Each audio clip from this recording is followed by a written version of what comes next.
We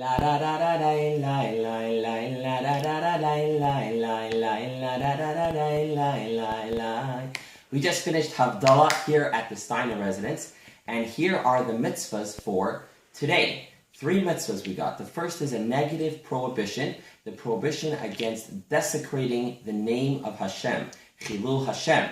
And this can be done in a number of ways. Firstly, the Chilul Hashem prohibition is basically the counterpart of the Kiddush Hashem. So yesterday we talked about the mitzvah where if somebody is in a situation of martyrdom, they're being compelled or forced to transgress one of the 3 cardinal sins. So if a person withstands the test, sacrifices their life to not transgress one of the 3 cardinal sins, that is Kiddush Hashem.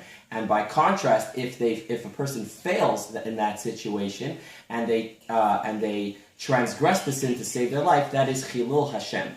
Another way that this mitzvah can be transgressed is if somebody does a mitzvah just despite, not because they particularly wanted to eat that shrimp, but because they just did it to stick it to Hashem, so to say, to show that they have no regard for Hashem. That also is a desecration of Hashem's name. And finally, if a Torah scholar, somebody who follows the ways of, who is knowledgeable in the Torah, behaves in a way that is disgraceful and brings shame to God and the Torah, that again is Chilul Hashem.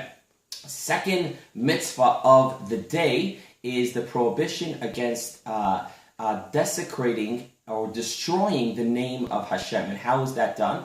If the name of Hashem is printed or written on a piece of paper and a person destroys it, that is a transgression and prohibited. That's, by the way, the reason that we have the whole concept of gniza. If you have words of Torah on a piece of paper, we don't throw it out, we don't destroy it. Instead, we bury it and treat it in a respectful way. Also prohibited by this mitzvah is to destroy or desecrate.